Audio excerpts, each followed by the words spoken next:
morning, everyone. This is T3 Live Editor-in-Chief John Darcy here to bring you the morning call. So we continue to see a situation where we're seeing a lot of signs under the hood that there are some indications that the market could go lower. We're seeing leadership among high beta tech weaken a little bit. We're seeing social media weaken a little bit. But we continue to see money rotate, and it's been the same theme that we've been focusing on for the last year and a half or so, or even beyond that, is that at each test, this market is just extremely resilient. I don't know what you can boil it down to. Institutions coming in and buying dips, some magic hand that's holding the market up, the Federal Reserve rigging the market, whatever conspiracy theory or theory you want to adopt for why this market's being resilient, you just have to pay attention to the tape. And so it's tough every time we come on a morning video or something and we come in, we talk about all the red flags that there are, leadership weakening, biotech's weakening, tech weakening, the Fed tapering, maybe raising rates within 6 months. But the market just continues to shrug off all that news. It's really astonishing, but like I said, you just have to continue to obey the price action. That's why we don't pay so much attention to headlines and all the fear-mongering and stuff like that. Could we be in the process of some sort of distribution where they're holding the market up until they really slam it when they decide the time's right? Who knows? But for the time being, you just got to continue to follow the sector rotation. I don't think trading the indices right now gives you a whole lot of edge, but I think there is opportunities within sectors like we talk about following relative strength and sector rotation takes place. Let's take a look at the chart of the spiders. As you can see, we started the week with a nice gap and go, a nice 2-day snapback after there was no escalation in terms of the military in Crimea. That situation is still ongoing, though. There's a back and forth going on of sanctions between the U.S. and Russia, banning diplomats and billionaires that are close to Putin, and then Putin banning congressmen and stuff from the United States. So that situation is still ongoing, but the hope is that it's not going to lead to any sort of military escalation or sanctions that will be crippling to the economy. But we got a nice 2-day snapback, and then the Fed meeting, Fed decision on Wednesday. Yellen, some people calling it a rookie mistake. They tapered as expected, but she came out and said they could look to raise rates as soon as 6 months out, which was a little bit sooner than most people expected. Led to a really sharp sell-off during the day, as you can see here. But we did close well off the lows after that quick down move as we rallied in the last hour. And then yesterday, despite a lower open, we put in a really bullish candle to erase all the rest of those gains from Wednesday. And then now we're gapping up 4 to 5 handles this morning, and there's not much in terms of resistance now until we get back to all-time highs. So, like I said, resilience is the name of the game for this market. And while you do have to acknowledge some of the signals under the surface and maybe rotate out of some sectors that are weakening a little bit, the market just continues to trudge higher, and there's been leadership from the banks. Leadership from individual names, some old school tech names that a lot of people consider tech dinosaurs that have been acting well. Just take a look at the XLF. I'll talk about that leadership in the banks. As you can see, big igniting bar yesterday. Didn't have the same negative reaction to the Fed news that the market did as the spiders did. And then yesterday showed extreme relative strength, closing near the highs with a big igniting move.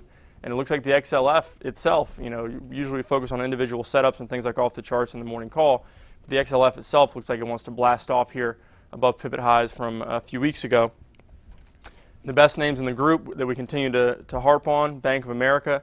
This was in Scott's 2013 predictions. This was in Scott's 2014 market outlook. It's continued to be the best in breed over the last few years during this recovery from the financial crisis. And lo and behold, yesterday it broke out and was one of the stronger names. So if you're looking to trade the banks, I think Bank of America should be your go-to name. If you're looking to put one in the drawer, I think Bank of America is the way to go as well. And the other one I would consider in that regard is Wells Fargo. Really nice upper level flag, big blaster yesterday, closed slightly off the highs, but still maintained the majority of yesterday's gains, so really constructive action there. But the other ones are acting okay as well, but Goldman Sachs tends to be a real laggard recently. Morgan Stanley is one that sometimes when the laggards start to perk up, Morgan Stanley starts to get momentum, and yesterday, really strong move there. You look at JP Morgan. They had the stress test after the close yesterday. So you can go to the 5-minute, 24-hour, see where these things are this morning. My mouse will work. So these are higher after the stress test last night with the futures. JP Morgan up at 60.50. Let's go back to the daily chart. So the banks, the only one that failed the stress test last night was the regional bank Zion Bancorp. But overall, good to see that they're capable of handling a little bit of stress. What we talked about is high beta tech weakening. This has been a leadership area, and you generally tend to see high beta tech lead when rates start to increase and with tapering taking place and potentially the increasing of rates as soon as 6 months out. You'd think that money would flow out of things like utilities, consumer staples, dividend-type stocks into more risk assets like small caps and tech stocks. But you're saying high beta tech has been lethargic.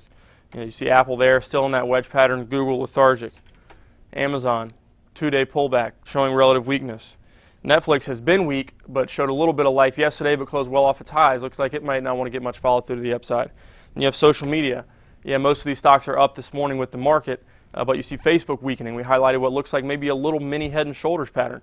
You don't want to be stubborn with an idea like this in a stock that's been so strong, but maybe you could get a little quick momentum move down through yesterday's low if we ever get there. Twitter just remains weak, lethargic. That $50 area, the one that everyone's watching, will obviously be the key area. If it breaks that, it could get some big downside momentum. Take a look at Yelp, weak. It's a theme of all these stocks that have been go-to stocks. You look at IBB, just lethargic. Gilead, very weak. Celgene, these names that have been leaders, leading sectors, leading stocks in leading sectors, acting weak. But like we talked about, the banks acting strong. Microsoft acting really strong. This is a stock that I've talked about if you've seen my videos on here. As someone with a longer-term view of the market, longer-term approach, I love Microsoft because it provides, as we talked about in Scott's 2014 Outlook, which I helped with a little bit, it provides both a combination of value. It provides over a 3% dividend yield, which is really healthy. Also provides the potential for growth. They have a huge cash hoard. New CEO with some new ideas. Steve Ballmer finally out of the way. Hopefully this CEO take a little bit of a page out of Mark Zuckerberg's book, use that capital a little bit more aggressively. They're building the Microsoft Office suite for iPad. So instead of trying to challenge an Apple, a Samsung in the hardware game, which they've so far been very unsuccessful at doing, they're sticking to their guns. They're a software company first and foremost with Microsoft Office, accounting for the vast majority of their revenue. That's the situation with Microsoft. And then you also saw Intel acting well. Some of these older school tech names, while high beta tech's weakening, some of these names perking up a little bit as people look maybe to a little bit more value type entries into stocks rather than chasing ones on highs. But today is quadruple witching. I believe it's quadruple witching. Also, the NCAA tournament is on. Also, it's going to be above 50 degrees in New York. Praise God, which has been pretty rare over the course of the last several months. All of it adds up to me to a recipe to sit on your hands. I tell you this on a lot of Fridays. This one maybe even more so than all the other Fridays, with quad witching, with maybe volume coming out of the market around noon, as silly as it sounds, people watching games. Great games yesterday in the NCAA tournament. You can't ask for anything more as an avid sports fan. Great to watch. A lot of close games, overtime games, buzzer beaters. Anyways, right now, market, some weakness under the hood, great rotation into banks, into some old school tech names, holding things higher. But overall, right now, things very choppy, not a lot of follow-through in either direction.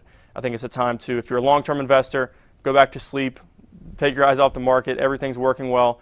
If you are a swing trader, things are a little bit tougher. Maybe take a step back a little bit. If you're a day trader, an active trader, there is movement there. If you're having success, maybe you can continue with those types of strategies, those short-term, 1, 2, 3 day type moves, as Scott talks about, or even look to sit on your hands, especially on a day like today. But this has been John Darcy here for your morning call. I'll see you back here for the daily recap. Go Heels. They play 7 o'clock tonight against Providence. I'll see you back here in the afternoon.